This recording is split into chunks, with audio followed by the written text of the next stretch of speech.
Convido os irmãos a baixarem suas cabeças e oremos a Cristo. Excelso e gracioso Deus, nós nos colocamos, Senhor, diante da Tua soberana graça nesta ocasião, Senhor, para que o Senhor tenha misericórdia de nós, dos nossos pecados, da nossa miserabilidade, da nossa pequenez, Senhor, da nossa capacidade tão pequena, tão limitada, Senhor. Ó Deus, a Tua Escritura, Senhor, ela é tão profunda, tão excelsa, tão profundíssima, Senhor, de conhecimento, de ciência, de riqueza, Senhor, de interpretação. E nós somos falhos, nós somos limitados, Senhor. Mas por intermédio do Teu Espírito Santo, Tu nos concede graça, Senhor, à Tua igreja, para que se revele a nós a Tua palavra, a Tua Escritura, Senhor, os Teus desígnios, a Tua vontade, os Teus decretos, os Teus desejos, Senhor, para com a igreja, para com este mundo, Senhor. Pedimos a Ti, rogamos a Ti, Senhor, por graça nesta ocasião. Que este salão, Senhor, que esta casa seja inundada por Tua graça nesta noite, Senhor. Que esta casa, Senhor, possa, por intermédio do Teu Santo Espírito, receber da Tua parte, do Teu ensino, da Tua vontade, Senhor. Que o Senhor tenha misericórdia de nós, Senhor. Que o Senhor possa abençoar, ó Deus, o pastoreio desta igreja, pastoreio desta casa, corpo de diaconato desta casa, Senhor. As mulheres desta casa, os homens desta casa, as crianças desta casa, os jovens desta casa, Senhor. Que Teu nome seja enaltecido nesta casa, glorificado nesta casa, Senhor. Que este povo conheça a Cristo, Senhor, e Cristo seja revelado a este povo, Senhor, pelo santo nome do nosso Senhor Jesus Cristo. Amém. Meus queridos irmãos, nós temos como intento, como objetivo nesta noite, trazer algumas breves reflexões, uma breve exposição, muito breve de fato, assim como outros textos da Palavra de Deus. Este aqui é um texto riquíssimo, o qual certamente poderíamos ter análises até muito mais aprofundadas acerca daquilo que a Palavra nos propõe, tendo em vista que a nossa intenção é a exposição até o versículo 18. Entretanto, este é um texto que ele ainda continua e ainda traz muitas questões interessantes, principalmente sobre o senhorio de Cristo.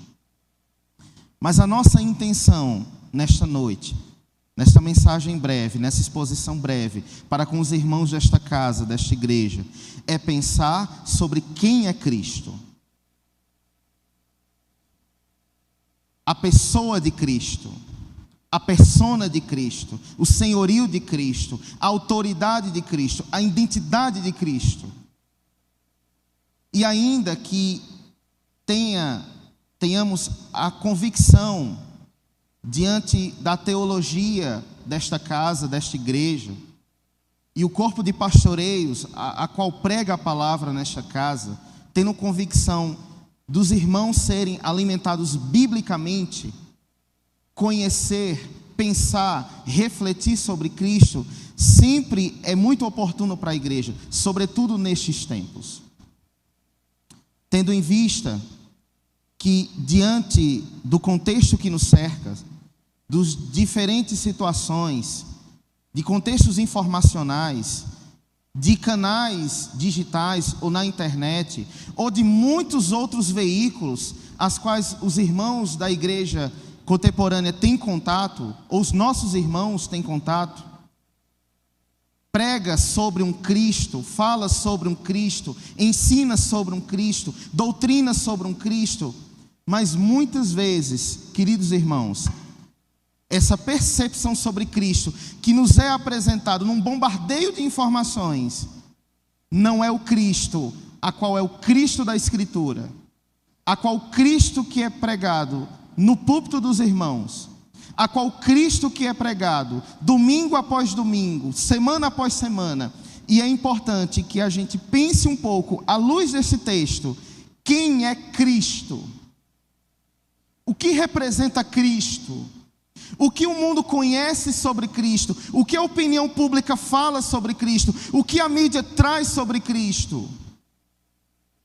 E aí, meus queridos irmãos,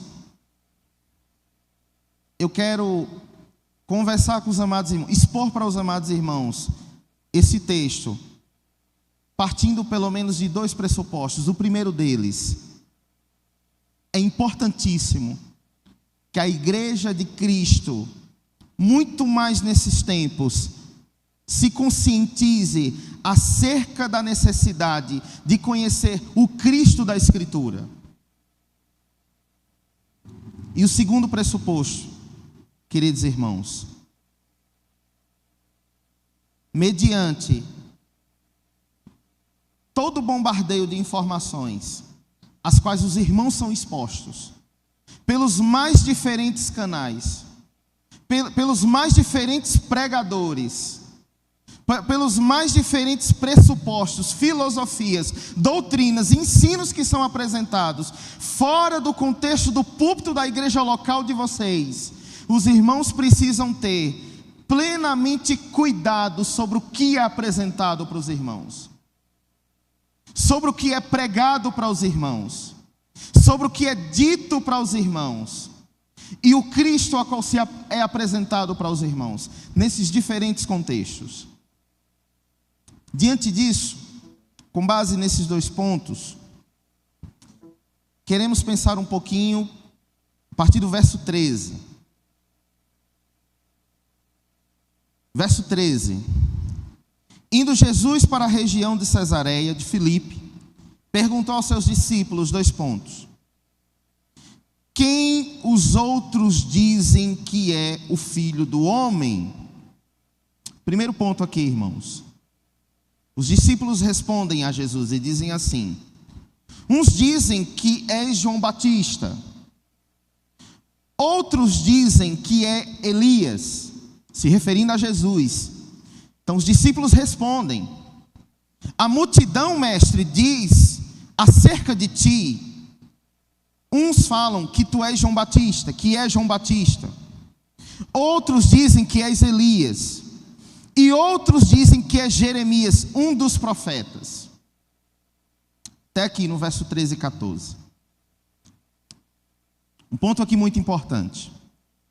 Quando Jesus pergunta para os discípulos quem a multidão dizem quem é o Filho do Homem, se referindo a Jesus. Então, irmãos, o que nós entendemos aqui? Em primeiro lugar, e eu quero pensar com os irmãos, os argumentos que os discípulos trazem sobre a pessoa de Jesus, a qual as multidões ou as pessoas da época, ou a opinião pública da época se refere, trazem figuras as quais são muito conhecidas por nós no contexto bíblico, inclusive de homens muito poderosos usados por Deus, a exemplo de João Batista, a exemplo de Elias, ou a exemplo de Jeremias, que é citado aqui. Sendo que é importante, irmãos, ressaltar um ponto aqui interessante.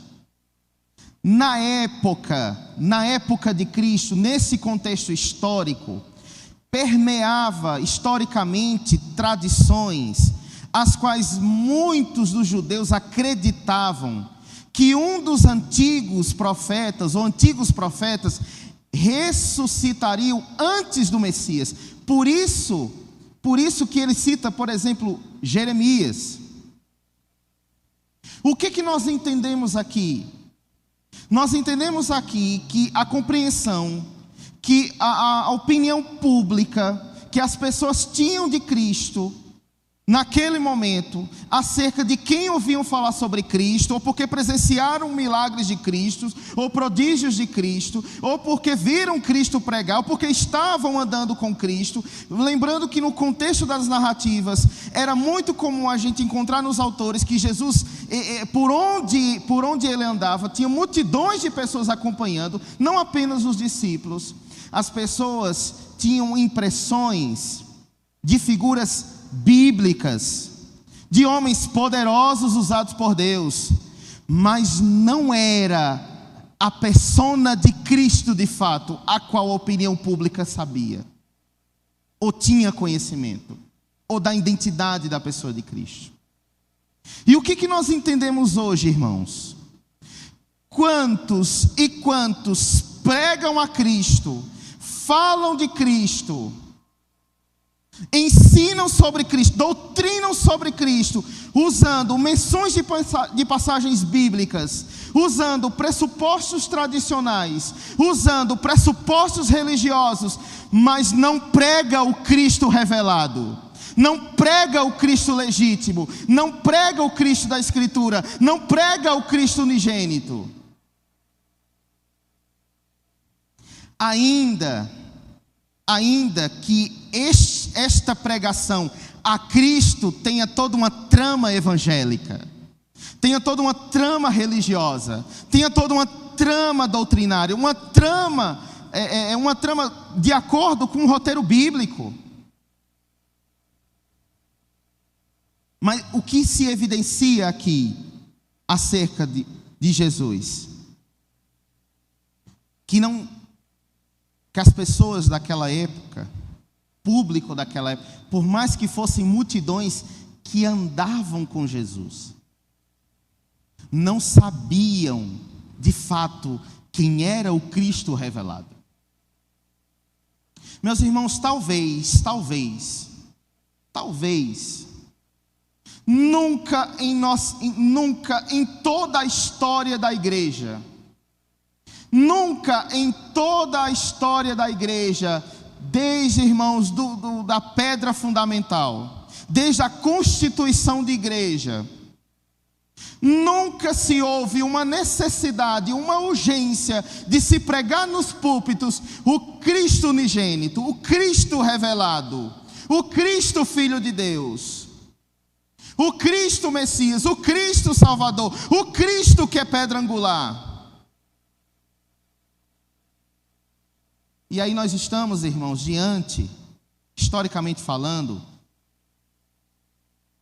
supostamente falando, conforme pressupostos da história da humanidade, de uma das maiores ou a maior personalidade histórica já escrita sobre ele, já falado sobre ele, já construído livros sobre ele. As religiões de diferentes partes do mundo conversam sobre ele, discutem sobre ele. A história conversa sobre ele, a antropologia conversa sobre ele, a psicologia conversa sobre ele, a psicanálise fala sobre ele. Mas quantos, irmãos, não conhecem Cristo? Não conhecem Jesus? Irmãos, igrejas lotadas, irmãos que não conhecem Cristo, não sabe quem é unigênito, não sabe do seu senhorio, não sabe da sua soberania, não sabe da sua identidade. A cena que nos é apresentado aqui não é uma cena diferente dos dias atuais. Talvez aqui os canais eram outros. Talvez aqui a trama era outra. Talvez aqui os discursos eram outros, irmãos.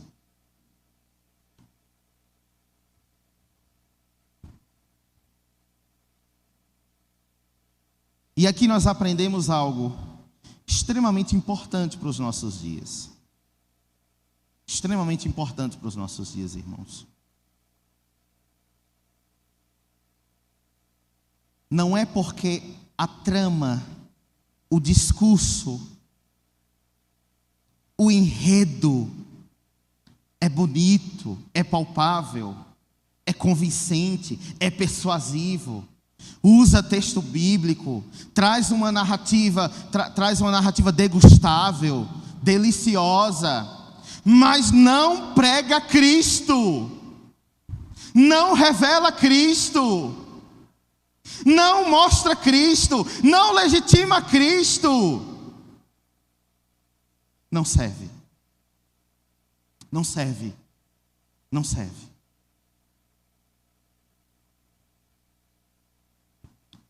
No momento, no versículo 14, que os discípulos respondem, uns dizem que é João Batista, outros dizem que é Elias, e outros dizem que é Jeremias, ou um dos profetas. Versículo 15, Jesus interpela agora os discípulos. Jesus agora interpela os seus. E aí ele diz: e vós? Quem vós diz que eu sou?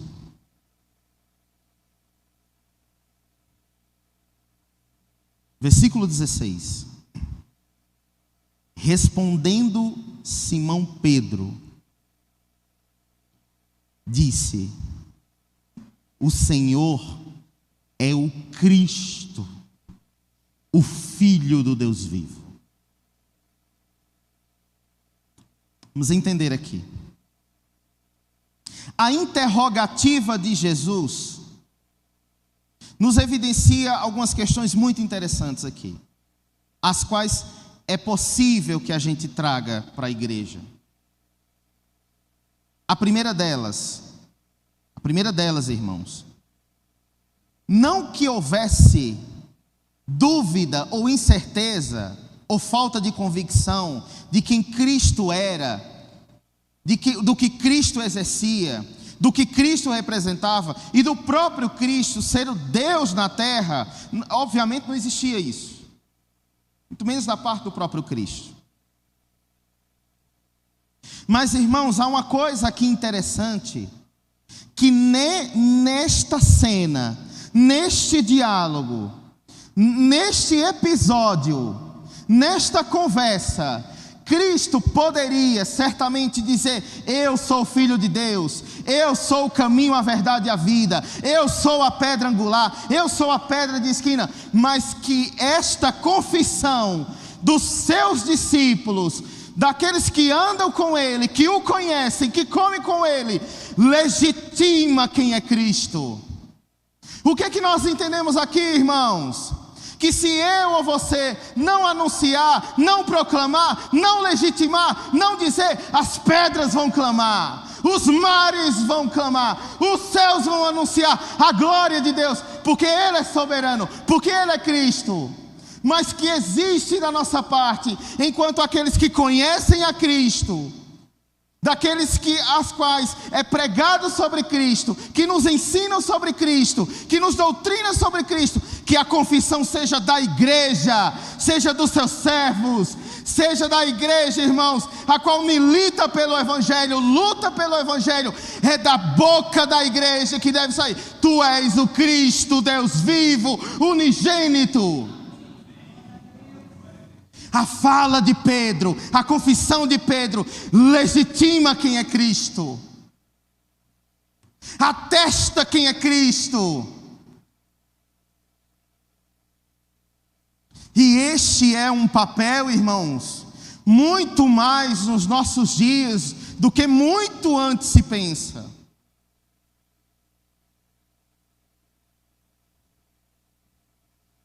Quando Pedro diz: o Senhor é Cristo, o Filho do Deus vivo, irmãos, olha o que Pedro diz. Em outras traduções, tu és o Cristo, tu és o Messias, tu és o Filho de Deus. Pedro particulariza quem é Jesus. Pedro enaltece Jesus.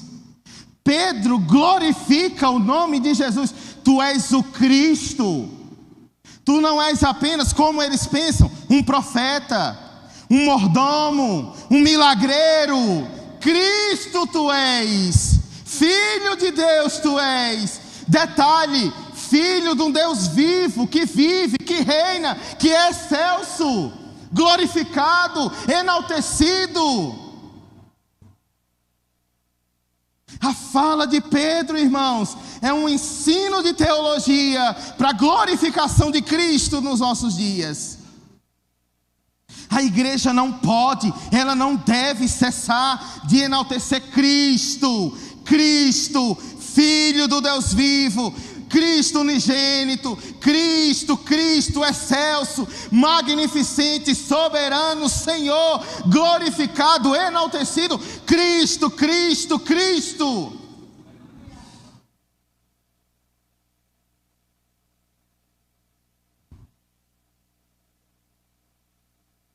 Como é poderosa essa fala de Pedro, irmãos.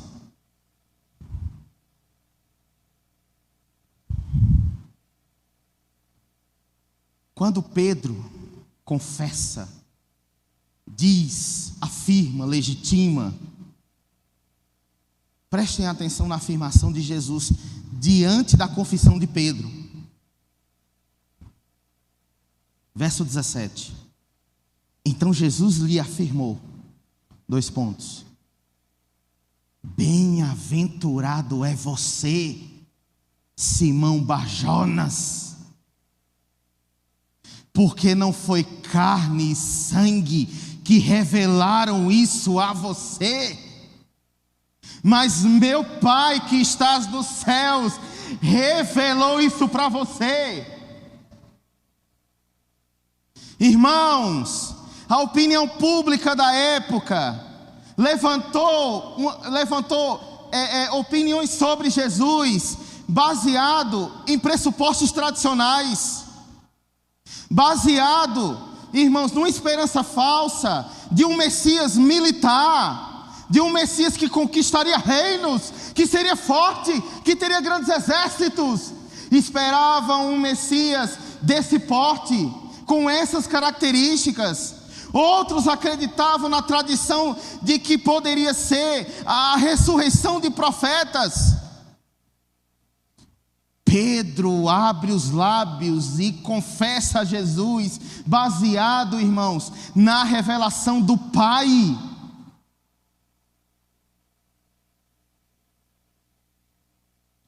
E aqui, irmãos, eu abro alguns adendos importantíssimos para os nossos dias. Importantíssimos, diria indispensáveis. Quando Jesus diz, bem-aventurado é você, Simão, porque não foi carne e sangue que revelou isso para você. Não foi pressuposto humano, não foi pressuposto religioso, não foi pressuposto tradicional. Foi o próprio Pai que revelou isso para vocês. Meus queridos irmãos, amemos os nossos mestres, as quais a palavra de Deus é revelada a eles. Amemos os homens bíblicos de Deus, a quem Deus revela a eles, para que eles revelem Cristo no púlpito da igreja. Orem por esses homens, peguem na mão desses homens, irmãos, orem por eles, chorem por eles, para que para que o Pai que está nos céus revele Cristo no púlpito, e Cristo seja revelado no púlpito, irmãos. Porque uma igreja bíblica, de um púlpito bíblico, de um púlpito cristocêntrico, não é carne e sangue que revela, não é tradição religiosa que revela, irmãos, não é pressuposto religioso, irmãos, é o próprio Pai que revela a eles, e o Cristo é revelado para a igreja, e a igreja conhece a Cristo, e a igreja sabe quem é Cristo, sabe a doutrina de Cristo, o ensino de Cristo. Oremos por esses homens, oremos por esses mestres, Oremos, irmãos, para que a Ele seja revelado o que o Pai o revela pela palavra.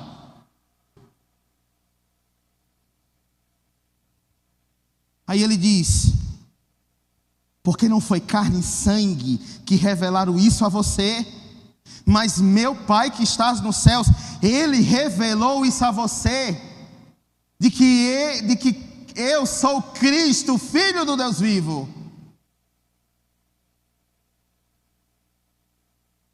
Irmãos, despreze, ignore, jogue fora qualquer pressuposto de ensino, de doutrina, de vídeo, de texto, de assunto, de tema, a qual não reconheça, a qual não legitime Cristo.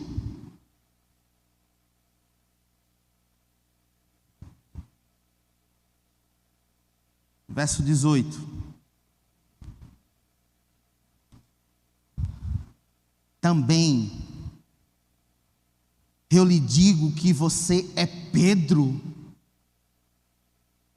e sobre esta pedra edificarei a minha igreja, e as portas do inferno não prevalecerão contra ela. Meus queridos irmãos, o que Jesus nos comunica aqui? O que significa a afirmativa de Jesus? Se Pedro legitima, tu és o Cristo, Filho de Deus, aí o Cristo diz a Pedro que ele é Pedro, e que ele é bem-aventurado, porque o que foi revelado a ele, foi revelado pelo Pai, não foi carne e sangue. Mas o que ele quer dizer, irmãos, também eu lhe digo que tu és Pedro. Eu lhe digo que você é Pedro, que tu és Pedro, e sobre esta pedra, irmãos, a pedra aqui representa, de modo geral, a nós, ou que o texto nos permite entender, a pedra é o fundamento da revelação, que é Cristo. Sobre essa pedra, qual é a pedra, irmãos? Sobre esta pedra edificarei a minha igreja. Que pedra é essa? O fundamento de que Cristo é o unigênito Deus vivo. Esta é a pedra, este é o fundamento, irmãos. Não é outro, não é carne, não é sangue, não é filosofia. Também eu lhe digo que você é Pedro, e sobre esta pedra edificarei a minha igreja. E o que Jesus nos afirma, irmãos, neste versículo, quando ele diz que sobre esta pedra, sobre este fundamento, sobre esta revelação, eu edifico a minha igreja, eu alicerço a minha igreja. O que nós entendemos, irmãos? Que desde a fundação, a igreja de Cristo é o fundamento da revelação dele. Tudo gira em torno dele, tudo é para a glória dele, tudo é para enaltecimento dele. A igreja começa em Cristo, finda em Cristo, porque a revelação de que Cristo é o Filho do Deus vivo, é sobre esta revelação que a igreja é edificada. E sobre esta pedra edificarei a minha igreja. E olha o que ele diz: e as portas do inferno não prevalecerão contra ela. Contra quem? O inferno, as portas do inferno. O próprio Cristo constitui isso, legitima isso, irmãos, que as portas do inferno não prevalecerão contra a igreja. Qual é a igreja? O que é a igreja? A igreja edificada na pedra, no fundamento de que Cristo é o Filho do Deus vivo.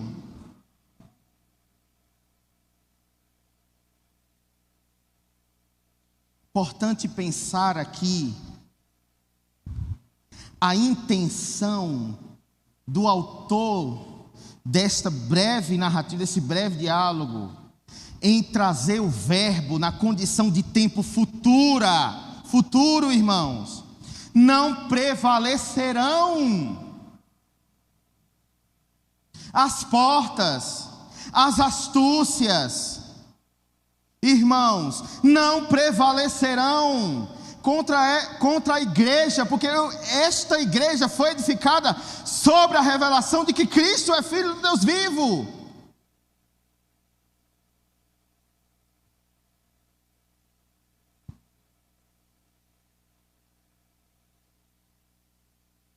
E a forma como Cristo legitima, constitui e outorga isso, irmãos, nos acompanha até hoje. Até hoje. Nos tempos vindouros, acompanhará a igreja. No passado, irmão, quando Roma perseguiu a igreja, acompanhou a igreja.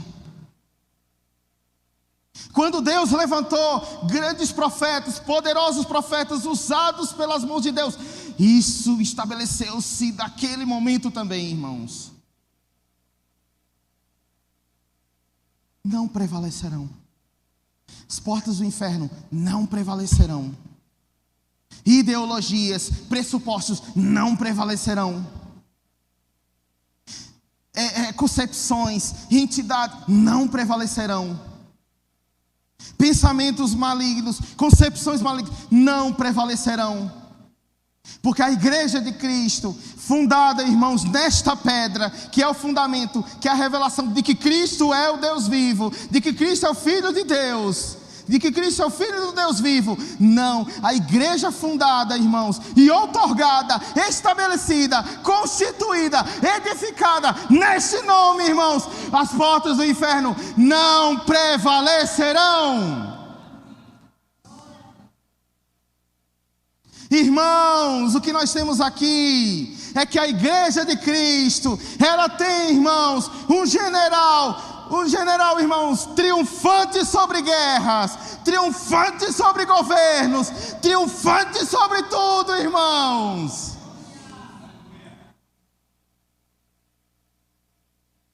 Como é poderoso o que Cristo outorga aqui. Como é significativo o que Cristo, irmãos, legitima aqui. Irmãos,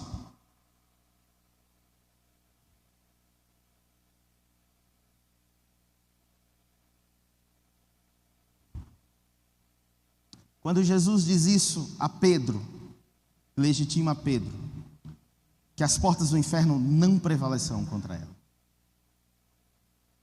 Nós temos, irmãos, pelo menos duas certezas e convicções, e aí eu encerro. Primeira delas,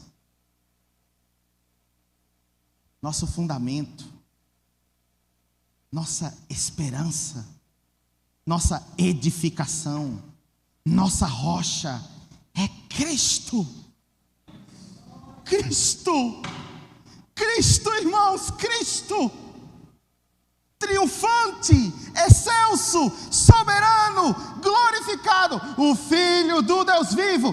Esta é a revelação dos nossos dias.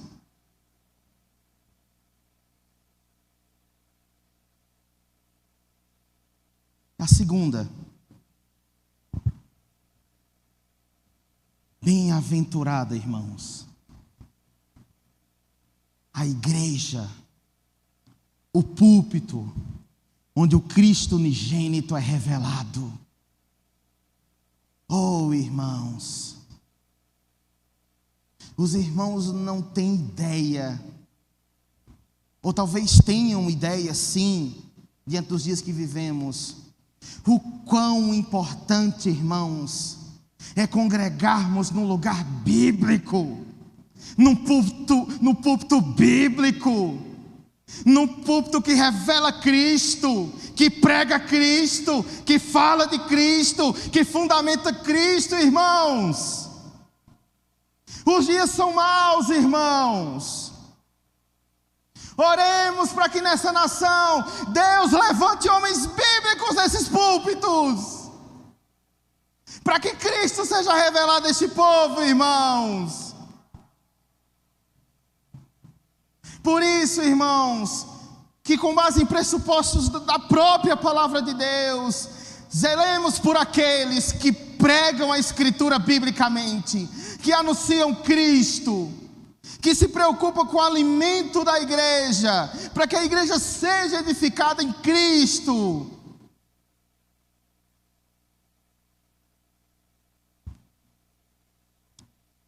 E por último, irmãos,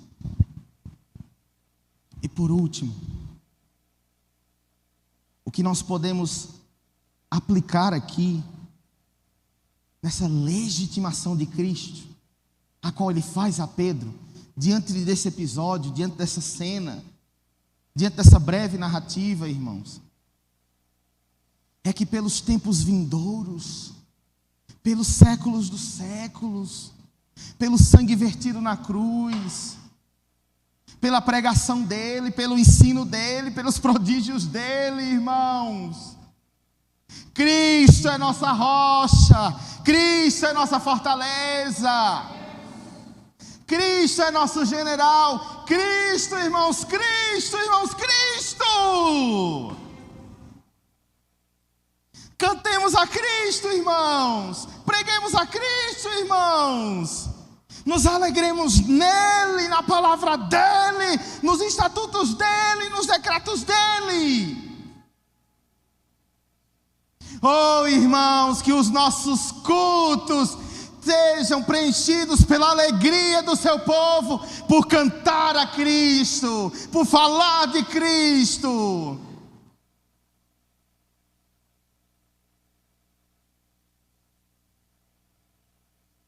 E a certeza plena, irmãos,